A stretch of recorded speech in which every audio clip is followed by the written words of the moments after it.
Hello everyone. आज हम लोग नया टॉपिक शुरू कर रहे हैं, दैट इज़ हाइड्रोजन एनर्जी। तो ये बेसिकली गैस के फॉर्म में होगा हाइड्रोजन, ठीक है। तो इस हाइड्रोजन को हम एज अ एनर्जी कैसे यूज़ करते हैं, ठीक है, क्या क्या प्रोसेसेस हैं हमारे पास एंड इसका क्या क्या हमारे पास एप्लीकेशन हो सकता है, ठीक है। इसका प्रोडक्शन हम लोग कैसे कर सकते हैं, तो ये सब हम यहाँ पर इस टॉपिक में डील करेंगे। तो हाइड्रोजन को हम लोग एज अ एनर्जी कंसिडर कर सकते हैं एंड ये हमारे जो कन्वेंशनल फ्यूल्स थे, ठीक है, फॉसिल फ्यूल्स थे जो नॉन रिन्यूएबल थे, तो इनके लिए उनके जगह पे हमारे लिए ये जो हाइड्रोजन एनर्जी है ये एक बेस्ट अल्टरनेटिव की तरह काम कर सकता है, ठीक है, इम्पॉर्टेंट रोल प्ले करता है। एंड ये हाइड्रोजन को हम एज अ एनर्जी हम कंसिडर कर सकते हैं, ठीक है, नॉन रिन्यूएबल है क्योंकि जो हाइड्रोजन एनर्जी है इसका जो हम प्रोडक्शन करते हैं ये H2O, ठीक है, वाटर के हेल्प से करते हैं। वाटर से हम हाइड्रोजन को प्रोड्यूस करते हैं, ठीक है। तो सिंस अर्थ में, ठीक है, अर्थ सरफेस पे वाटर का कोई भी कमी नहीं है, तो इसके वजह से हम ये हमारे लिए एक नॉन रिन्यूएबल एनर्जी सोर्स की तरह काम करेगा एंड हम जब तक लाइफ है अर्थ पे तब तक हम हाइड्रोजन एनर्जी हम यहाँ से प्रोड्यूस कर सकते हैं, ठीक है। कुछ प्रॉब्लम्स हम फेस कर सकते हैं हाइड्रोजन एनर्जी को स्टोर करने के टर्म में, लाइक प्रोडक्शन के टर्म में हमारे लिए कुछ चैलेंजेस आता है, स्टोरेज के लिए काफ़ी डिफ़िकल्टी होता है, ठीक है। सेम मैनर में ट्रांसपोर्टेशन के लिए बहुत सारे क्राइटेरिया हैं। तो इन सभी को अगर हम सॉल्व कर ले तो हमारे पास जो हाइड्रोजन एनर्जी है हम इसका काफ़ी ठीक है लार्ज स्केल पे हम इसका काफ़ी बेनिफिट्स उठा सकते हैं,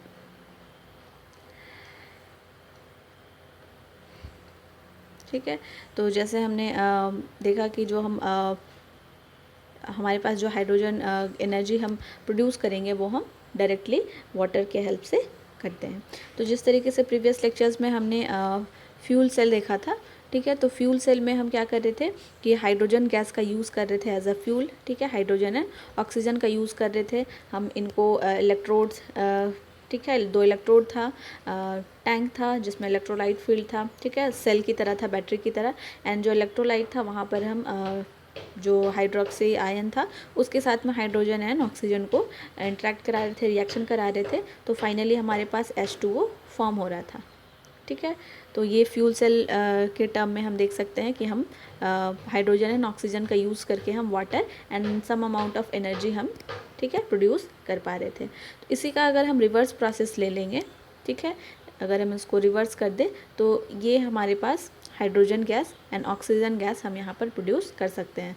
ऑक्सीजन भी हमारे लिए काफ़ी बेनिफिशियल है, ठीक है, एंड इस हाइड्रोजन गैस का या हाइड्रोजन एनर्जी का हम एज अ फ्यूल हम यूज़ कर सकते हैं, ठीक है, व्हीकल्स में यूज़ कर सकते हैं, नासा में इसका काफ़ी यूज़ होता है। तो बहुत सारा एप्लीकेशंस है, ठीक है, लार्ज स्केल पे जहाँ पर हम हाइड्रोजन का यूज़ कर सकते हैं एज अ फ्यूल,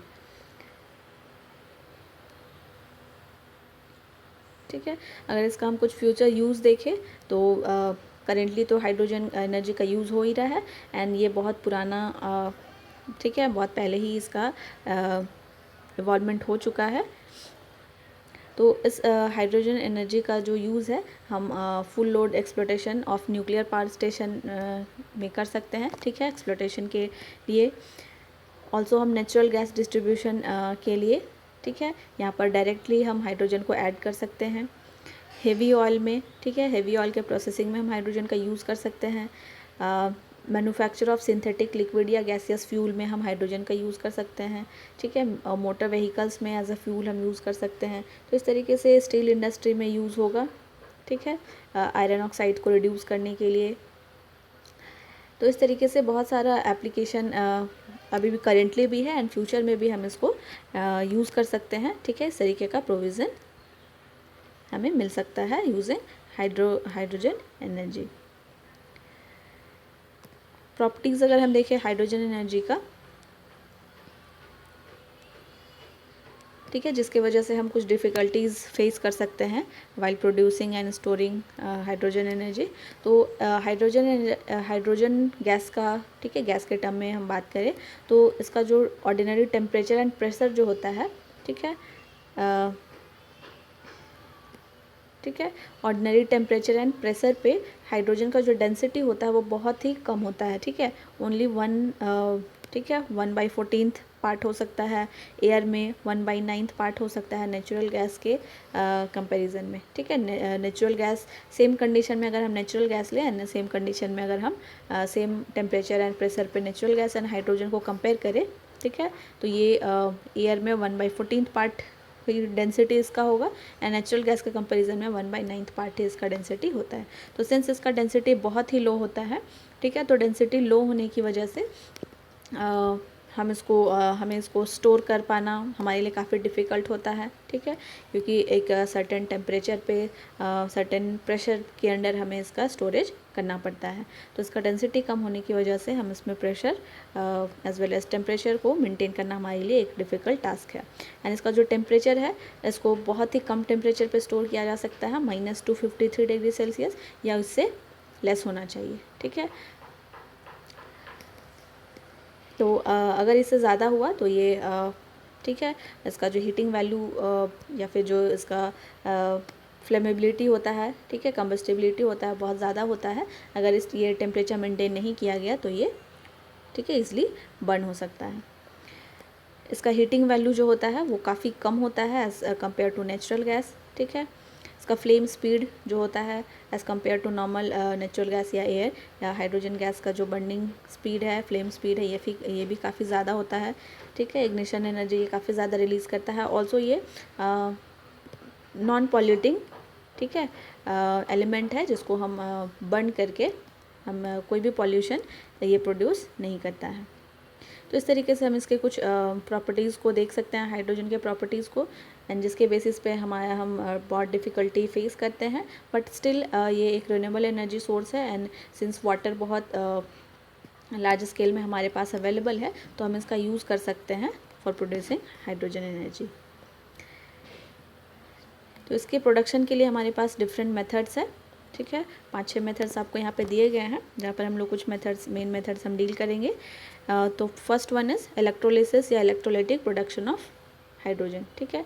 तो इलेक्ट्रोलिसिस प्रोसेस अगर एक्चुअली हम देखें, ठीक है, क्या होता है, तो किसी भी एलिमेंट या सब्सटेंस में जब हम इलेक्ट्रिक करंट फ्लो कराते हैं, ठीक है, एंड यहाँ पर डिकम्पोजिशन होता है एलिमेंट्स का, ठीक है, जो कंपाउंड्स होते हैं वो डिकम्पोज हो जाते हैं अपने ओरिजिनल एलिमेंट में, ओरिजिनल स्टेट में, तो that process is known as electrolysis. तो यहाँ पर हम हाइड्रोजन का प्रोडक्शन करना है, ठीक है, तो यहाँ पर हम जो हमारे पास मेन सब्सटेंस होता है दैट इज़ H2O। तो H2O को हम इलेक्ट्रोलाइट में यूज़ करेंगे, इलेक्ट्रोलाइट के साथ ही, ठीक है, एंड यहाँ पर हम इलेक्ट्रिसिटी को अप्लाई करके इस H2O को हम डिकम्पोज करेंगे हाइड्रोजन एंड ऑक्सीजन में, ठीक है। तो इस तरीके से हम हाइड्रोजन गैस का जनरेशन कर सकते हैं। ये सिंपल इलेक्ट्रोलिसिस प्रोसेस है। इसका कंस्ट्रक्शन अगर हम देखें तो इस तरीके से हम, जिस तरीके से हमारे पास फ्यूल सेल था, तो फ्यूल सेल में हम इलेक्ट्रोलाइट यूज़ कर रहे थे, एनोड कैथोड था, तो यहाँ पर हाइड्रोजन एनर्जी के लिए हम जस्ट फ्यूल सेल में जो हमने प्रोसेस किया था उसके ऑपोजिट रिवर्स प्रोसेस हम यहाँ पर अप्लाई करेंगे, ठीक है। तो ये हमारे पास पॉजिटिव एनोड है, ठीक है, पॉजिटिव इलेक्ट्रोड है that is anode, negative electrode है दैट इज़ कैथोड। तो फ्यूल सेल में नेगेटिव के साइड हम हाइड्रोजन दे रहे थे, ठीक है, एंड पॉजिटिव के साइड हम ऑक्सीजन एंटर करा रहे थे। तो यहाँ पर जब हम डिकम्पोजिशन होगा इलेक्ट्रोलाइट में वाटर जो प्रेजेंट है, ठीक है, इलेक्ट्रिसिटी अप्लाई करने पर, तो इस नेगेटिव इलेक्ट्रोड के थ्रू हाइड्रोजन गैस रिलीज़ होगा एंड इस एनोड की तरफ से हमें ऑक्सीजन का इक्वेशन हमें मिलेगा, ठीक है। तो ये इलेक्ट्रोड्स है, इलेक्ट्रोड्स को डीसी के साथ कनेक्ट किया जाता है, ठीक है, पॉजिटिव नेगेटिव टर्मिनल वोल्टेज दे दिया गया, सप्लाई दे दिया गया, तो यहाँ पर इलेक्ट्रॉन का इंजेक्शन होगा, ठीक है। प्रीवियसली फ्यूल सेल में हम इलेक्ट्रॉन रिलीज़ कर रहे थे, ठीक है, एंड इलेक्ट्रॉन के मूवमेंट की वजह से वहाँ पर करेंट फ्लो हो रहा था। इलेक्ट्रिसिटी में हम केमिकल एनर्जी को इलेक्ट्रिसिटी में कन्वर्ट कर रहे थे। यहाँ पर हम इलेक्ट्रिसिटी को हम केमिकल एनर्जी में यूज़ करेंगे, ठीक है। तो यहाँ पर जैसे ही इलेक्ट्रॉन का फ्लो होगा इलेक्ट्रोड्स में, ठीक है, तो अगेन ये जो इलेक्ट्रोलाइट होगा, इलेक्ट्रोलाइट हम अगेन KOH सॉल्यूशन ले सकते हैं, NaOH सॉल्यूशन ले सकते हैं, एंड इसमें कुछ वाटर कंटेंट होगा। तो जैसे ही इलेक्ट्रिसिटी यहाँ पर जाएगा, ठीक है, तो इस इलेक्ट्रोड के थ्रू करंट फ्लो हो रहा है एंड इसका जो इंट्रैक्शन होगा, ठीक है, इलेक्ट्रोलाइट के साथ, एंड ये इसको यहाँ पर केमिकल रिएक्शन होगा एंड फाइनली H2O जो है वो ब्रेक हो जाएगा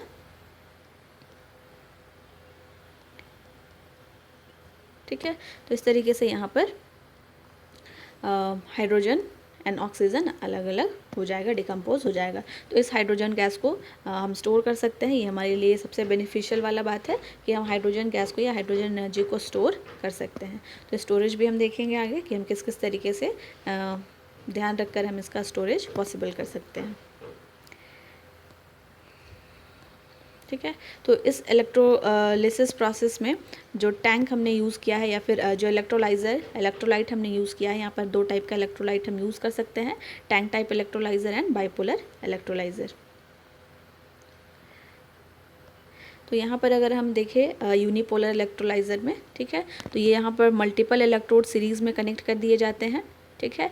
एंड ये ऑल्टरनेटली डिफरेंट पोलैरिटी के साथ कनेक्टेड होते हैं। तो अगर ये हमारा पॉजिटिव पोलैरिटी है के साथ कनेक्टेड है तो ये नेगेटिव के साथ होगा, again positive negative and so on. तो इस तरीके से सीरीज़ में डिफरेंट इलेक्ट्रोड कनेक्टेड है। ठीक है। एंड पोलैरिटी इस तरीके से अल्टरनेट कर दिया गया है।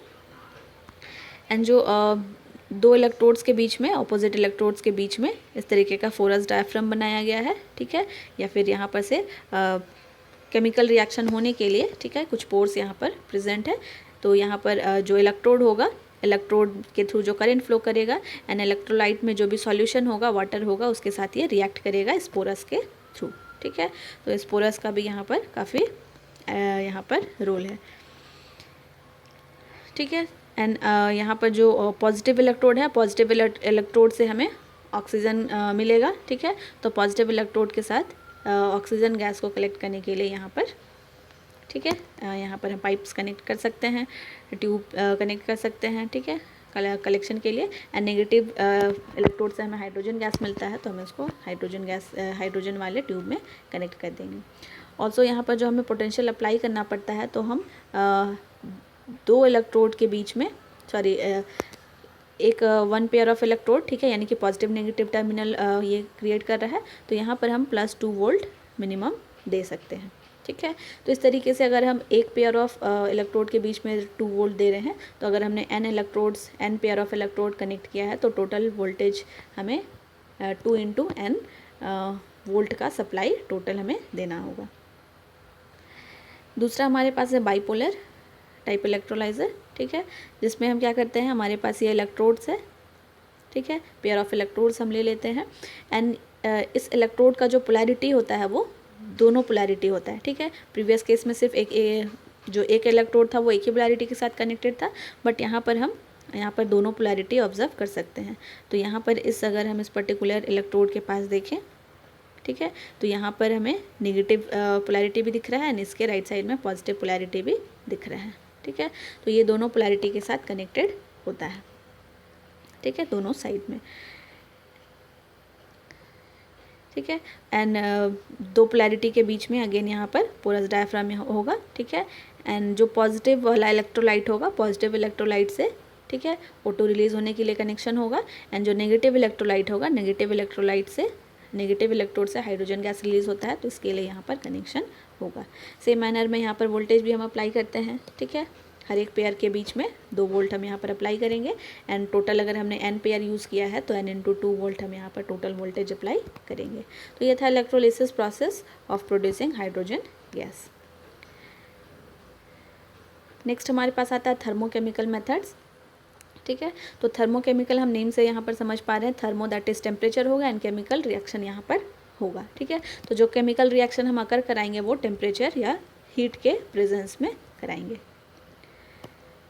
ठीक है, तो ओवरऑल एफिशिएंसी अगर हम देखें, जब हम प्राइमरी एनर्जी या फिर जो फॉसिल फ्यूल से हमें एनर्जी मिलता है, ठीक है, या न्यूक्लियर फ्यूल से एनर्जी जो मिल रहा है, तो उससे जब हम हाइड्रोजन को रिलीज़ कराते हैं, हाइड्रोजन प्रोड्यूस करते हैं, ठीक है, तो इसका एफिशिएंसी हमें कंपेरेटिवली कम मिलता है। ठीक है, मॉडर्न जो फॉसिल फ्यूल है से जो एफिशिएंसी होता है 38% तक का हम हाइड्रोजन गेन कर सकते हैं। ठीक है, न्यूक्लियर इंस्टॉलेशन से हम 32% तक का हाइड्रोजन यहाँ से प्रोड्यूस कर सकते हैं। तो ये जो इलेक्ट्रोलाइज़र के हेल्प से, जो अभी हमने जैसे देखा, तो अभी हमारे पास जो एडवांस्ड मेथड है, इलेक्ट्रोलाइज़र के हेल्प से हम इसके एफिशिएंसी को 80% तक इंक्रीज़ कर सकते हैं। ठीक है, बट स्टिल अभी भी क्या है, हमें यहाँ से 25 to 30% ऑफ हाइड्रोजन जो है वो हमें मिल रहा है। ठीक है। तो ये हमारे लिए ये जो एफिशिएंसी है वो काफ़ी कम है। तो ये एफिशिएंसी हमारे लिए कम है, ठीक है। इसके पीछे रीज़न है कि जब हम वाटर को डिकम्पोज करते हैं, ठीक है, तभी हमें हाइड्रोजन या ऑक्सीजन मिलेगा, ठीक है, इलेक्ट्रिसिटी अप्लाई करने पर। तो अगर हम डायरेक्टली हाइड्रोजन एंड ऑक्सीजन को ब्रेक करना चाहे, डिकम्पोज करना चाहे वाटर में से, ठीक है, तो इसके लिए हमें बहुत हाई टेम्परेचर का रिक्वायरमेंट होता है, ठीक है, अराउंड 2500 डिग्री सेल्सियस, जो कि हमारे लिए, ठीक है, ये पॉसिबल नहीं है इतना टेम्परेचर पे वर्क करना, एज वेल एज उतना टेम्परेचर को सस्टेन करने वाला, ठीक है, डिवाइसेस या अपरेटस डिज़ाइन करना। तो इस वजह से हाई टेम्परेचर होने की वजह से, ठीक है, एंड लॉसेस को भी कम करने की वजह से हम इतना हाई टेम्परेचर अप्लाई नहीं करते हैं वाटर में, एंड हाइड्रोजन प्रोडक्शन में को प्रेफर नहीं करते हैं, ठीक है। तो इसके जगह पे हम क्या करते हैं कि हम स्टेप वाइज हम चलते हैं, ठीक है, मल्टी स्टेप में हम चलते हैं, एंड स्टेप वाइज, ठीक है, मल्टीपल स्टेप्स में हम वाटर में से हाइड्रोजन को प्रोड्यूस करते हैं, ठीक है। तो सबसे पहले यहाँ पर बहुत सारा केमिकल रिएक्शन सीरीज़ होता है, ठीक है, जहाँ पर डिकम्पोजिशन होता है एक सब्सटेंस का, एक कंपाउंड का, ठीक है, दूसरे कंपाउंड में फिर उस कंपाउंड को हम रिसाइकिल करते हैं, अगेन रिएक्शन कराते हैं एंड टेम्परेचर देते हैं, एंड फाइनली हमें लास्ट स्टेज में हमें वाटर मिलेगा, एंड फिर उस वाटर को हम यूज़ करेंगे यहाँ पर डिकम्पोजिशन के लिए इनटू हाइड्रोजन एंड ऑक्सीजन, ठीक है। तो सिंस यहाँ पर जो डिफरेंट स्टेप्स है, मल्टी स्टेप्स है, तो हर एक स्टेप्स में या फिर एक से ज़्यादा स्टेप्स में हो सकता है कि हमें वहाँ पर टेम्परेचर अप्लाई करना पड़े, ठीक है। तो इस वजह से यहाँ पर ये जो प्रोसेस है that is known as thermochemical cycle, ठीक है। तो यहाँ पर एग्जाम्पल आपको केमिकल रिएक्शंस के हेल्प से दिया हुआ है। तो यहाँ पर ठीक है, CrCl2 लिया गया है, क्रोमोक्लोराइड लिया गया है, इसको HCl हाइड्रोक्लोरिक एसिड के साथ रिएक्ट कराया जा रहा है, ठीक है। तो प्रोडक्ट के फॉर्म में हमारे पास CrCl3 बनेगा, एंड यहाँ पर हाइड्रोजन कुछ रिलीज़ होगा, ठीक है। तो इस हाइड्रोजन को हम स्टोर कर सकते हैं। अगेन ये जो यहाँ पर प्रोडक्ट आया है, इस प्रोडक्ट को अगेन यहाँ पर रिसाइकिल करना है, ठीक है। तो इस जो थर्मोलिसिस प्रोसेस है, तो इस प्रोसेस में हमारे पास अगर हाइड्रोजन गैस रिलीज़ होता है हम उसको कलेक्ट कर लेते हैं, ऑक्सीजन गैस रिलीज़ होता है हम कलेक्ट कर लेते हैं, एंड बाकी के जो प्रोडक्ट्स होते हैं उनको हम रिसाइकल करते रहते हैं, ठीक है, ताकि हम उसमें से H2O गेन कर सके एज अ प्रोडक्ट। तो अगेन इस CrCl3 को हम यहाँ पर एज अ अगेन हम यहाँ पर इसको रिएक्ट कराएंगे, ठीक है, टेम्परेचर देंगे। तो यहाँ पे टेम्परेचर रेंज आपको दिया हुआ है। तो अगेन यहाँ पर जब हम हीट प्रोवाइड करेंगे तो ये अगेन डिकम्पोज हो जाएगा, ठीक है, इन दोनों एलिमेंट्स में, एंड अगेन हम इस Cl2 का यूज़ करेंगे, ठीक है, H2O के साथ रिएक्ट कराएंगे, तो फाइनली हमारे पास HCl एंड ऑक्सीजन यहाँ पे रिलीज़ हो जाएगा, ठीक है। तो इस तरीके से हम यहाँ पर डिफरेंट स्टेप्स में डिफरेंट कंपाउंड्स का यूज़ करके, डिफरेंट केमिकल कंपाउंड का यूज़ करके हम इस तरीके से डिफरेंट स्टेप्स में हाइड्रोजन एंड ऑक्सीजन को यहाँ पर गेन कर सकते हैं, ठीक है। तो कुछ और यहाँ पर पॉसिबल हाइड्रोजन प्रोडक्शन के लिए पॉसिबल साइकिल्स दिया हुआ है, ठीक है, थर्मोलिसिस प्रोसेस के अंडर। कुछ और थर्मोकेमिकल प्रोसेस अगर हम देखें, ठीक है, तो यहाँ पर एक और इम्पॉर्टेंट प्रोसेस है that is Westinghouse electrochemical thermal sulphur cycle. तो यहाँ पर हम सल्फ़र, ठीक है, का यूज़ करेंगे डिकम्पोजिशन के लिए, इलेक्ट्रोकेमिकल, ठीक है, केमिकल प्रॉपर्टी होगा, इलेक्ट्रिसिटी भी अप्लाई करेंगे, एंड थर्मल दैट मीन्स कि हम यहाँ पर टेम्परेचर भी अप्लाई करेंगे। तो इस प्रोसेस के लिए हम सबसे पहले H2SO4 लेते हैं, ठीक है, सल्फ्यूरिक एसिड लेते हैं, ठीक है, एंड इसको हम वाटर के साथ रिएक्ट कराते हैं, सॉरी, इसको जब हम टेम्परेचर देंगे, हीट देंगे, ठीक है, तो ये हीट देने पर ये डिकम्पोज हो जाएगा इन तीनों एलिमेंट्स में।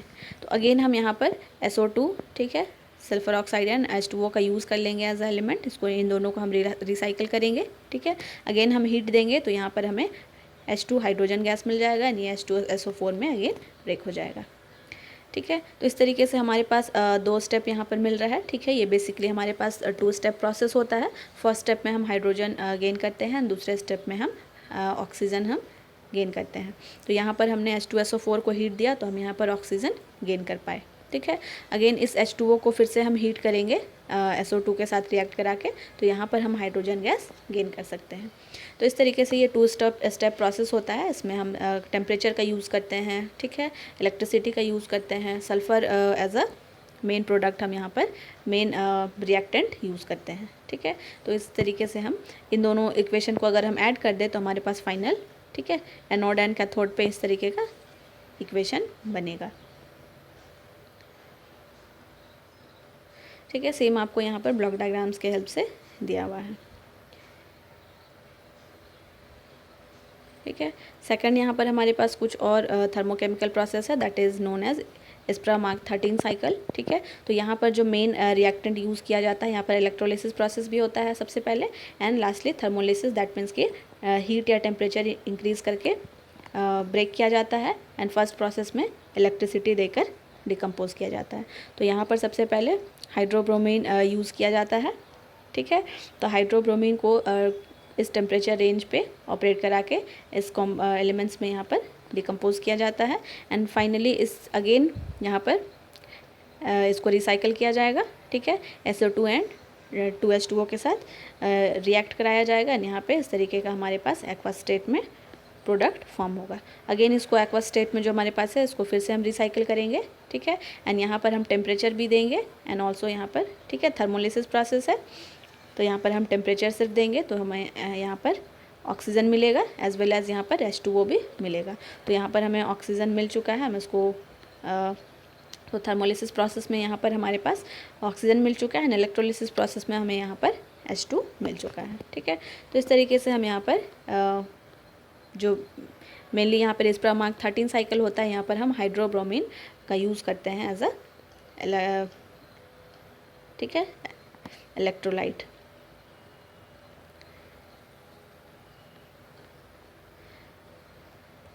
नेक्स्ट हम देखें तो आयोडीन सल्फर साइकिल। ठीक है, तो इसमें जो main as a electrolyte use किया जाता है ये आयोडीन होता है। ठीक है, तो यहाँ पर हमें अगेन हाइड्रो आयोडाइड यूज़ करना है।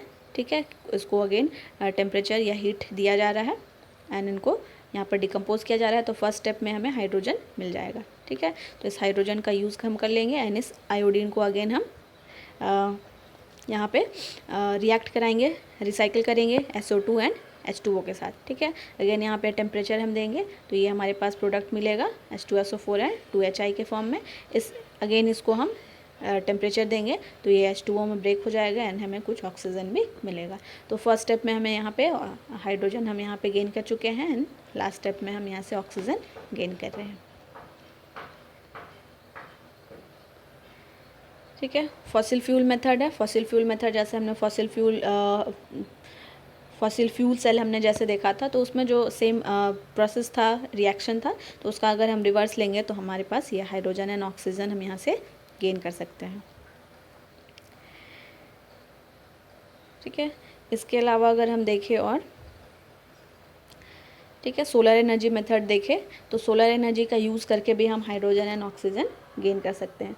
ये बहुत सिंपल प्रोसेस है, हमने पहले भी देखा है। तो बायो फोटोलिसिस, जहाँ पर कि प्लांट्स जो होते हैं वो फोटोसिंथेसिस प्रोसेस करते हैं, तो उस प्रोसेस में ये O2 रिलीज़ करते हैं। ठीक है, ऑल्सो हाइड्रोजन भी रिलीज़ करते हैं। तो इस हाइड्रोजन का एक्चुअली में यूज़ हो जाता है, ठीक है, शुगर या स्टार्च फॉर्म करने में, बट यहाँ पर हम ऑक्सीजन एंड कुछ अमाउंट ऑफ हाइड्रोजन भी गेन कर सकते हैं। ठीक है, फोटो इलेक्ट्रोलिसिस, दैट मीन्स कि फोटो दैट मीन्स कि लाइट। ठीक है, तो सोलर लाइट का यूज़ करके, एंड इलेक्ट्रोलिसिस दैट मीन्स कि इलेक्ट्रिसिटी का भी यूज़ करके हम यहाँ पर हाइड्रोजन एंड ऑक्सीजन डिकम्पोज करा सकते हैं। ठीक है, तो बायोफोटोलिसिस में हमारे पास सिंपल प्रोसेस है। जो भी प्लांट्स होते हैं जिनके पास क्लोरोफिल प्रेजेंट होता है, ठीक है, ग्रीन पिगमेंट क्लोरोफिल होता है, तो वो जो सनलाइट के प्रेजेंस में, ठीक है, सनलाइट के प्रेजेंस में, एंड ये एटमॉस्फेयर से कार्बन डाइऑक्साइड लेते हैं। ठीक है, तो ये जो सनलाइट होगा, कार्बन डाइऑक्साइड होगा एंड क्लोरोफिल, इन तीनों के प्रेजेंस में यहाँ पे केमिकल रिएक्शन होगा, एंड फाइनली हमारे पास जो प्रोडक्ट बनता है, ठीक है, ऑक्सीजन मिलेगा, हाइड्रोजन आयंस मिलेगा। ठीक है, तो यहाँ पर जो ऑक्सीजन होता है, ठीक है, ये रिलीज़ कर दिया जाता है, ठीक है, एटमॉस्फेयर में, एंड जो हाइड्रोजन आयन एंड कुछ इलेक्ट्रॉन्स भी यहाँ पर चार्ज भी यहाँ पर प्रोड्यूस होता है, ठीक है, एज अ प्रोडक्ट। तो हाइड्रोजन एंड आयन जो एज अ प्रोडक्ट यहाँ पर आएगा, ठीक है, ये along with the carbon dioxide इनका यूज़ हो जाता है, ठीक है, प्लांट्स का अपने फूड प्रिपेयर करने में। ठीक है, तो यहाँ पर हम हाइड्रोजन यहाँ पर रिलीज़ हो रहा है, तो कुछ अमाउंट ऑफ हाइड्रोजन हम यहाँ से भी ले सकते हैं। ठीक है, नेक्स्ट है फोटो इलेक्ट्रोलिसिस। तो यहाँ पर हम सनलाइट का यूज़ करेंगे एंड इलेक्ट्रिसिटी का भी यूज़ करेंगे। तो यहाँ पर जो इलेक्ट्रोड होता है, ठीक है, 2 इलेक्ट्रोड हमारे पास होता है, पॉजिटिव नेगेटिव। तो 2 इलेक्ट्रोड में से किसी एक इलेक्ट्रोड पे हम सनलाइट स्ट्राइक कराते हैं। ठीक है, तो ये अगर इलेक्ट्रोड है तो इलेक्ट्रोड पे पावर टावर के हेल्प से यहाँ पे रिफ्लेक्ट कराया जा रहा है, ठीक है, सनलाइट को। तो ये सनलाइट रिफ्लेक्ट होकर इलेक्ट्रोड में जाएगा। ठीक है, एंड यहाँ पर 2 इलेक्ट्रोड होंगे, तो 2 में से एक इलेक्ट्रोड जो होगा, ठीक है, वो एटलीस्ट एक इलेक्ट्रोड सेमीकंडक्टिंग मटेरियल का होना चाहिए। ठीक है, क्योंकि सेमीकंडक्टिंग मटेरियल का होगा तो ये हम जैसे हम सोलर पैनल स्टडी करते हैं, ठीक है, सोलर सेल पढ़ते हैं, तो सोलर सेल का जो वर्किंग प्रिंसिपल है उस बेसिस पे यहाँ पर इलेक्ट्रिसिटी का जनरेशन होगा। ठीक है, जैसे ही उस सेमीकंडक्टर पे सनलाइट पड़ेगा। ठीक है, तो इस तरीके से एक जो इलेक्ट्रोड होगा सेमीकंडक्टर होगा, सनलाइट पड़ते ही उसमें इलेक्ट्रिसिटी जनरेट हो जाएगा। ठीक है, इलेक्ट्रॉन का फ्लो हो जाएगा एंड उस इलेक्ट्रॉन के फ्लो होने की वजह से, ठीक है, यहाँ पर इलेक्ट्रोलिसिस प्रोसेस होगा। तो H2O जो हम एज अ इलेक्ट्रोलाइट यूज़ करेंगे, तो इसको इलेक्ट्रिसिटी फ्लो होने से, ठीक है, H2 हाइड्रोजन एंड ऑक्सीजन में ये डिकम्पोज हो जाएगा। तो ये हमारे पास सिंपल कुछ प्रोडक्शन मेथड्स थे। ठीक है, कि हम हाइड्रोजन एनर्जी हमारे लिए किस तरीके से इम्पॉर्टेंट है, कुछ यहाँ पर हम लोग जनरल इनका प्रॉपर्टीज़ देखे। ठीक है, किस किस तरीके से हम इनको प्रोड्यूस कर सकते हैं, तो डिफरेंट मेथड्स है। ठीक है, इलेक्ट्रिकली हम इसको प्रोड्यूस कर सकते हैं, केमिकली, ठीक है, थर्मोलिसिस प्रोसेस से भी कर सकते हैं। तो डिफरेंट प्रोसेस है, डिफरेंट मेथड्स है, तो इनका यूज़ करके हम इजीली हाइड्रोजन गैस को या हाइड्रोजन एनर्जी हम कह सकते हैं, तो हाइड्रोजन एनर्जी हम प्रोड्यूस कर सकते हैं। एंड इसका जो एप्लीकेशन है हम बहुत तरीके से, ठीक है, बहुत एप्लीकेशंस में एज अ फ्यूल यहाँ पर यूज़ हो रहा है। So that's all about the hydrogen energy. Thank you everyone.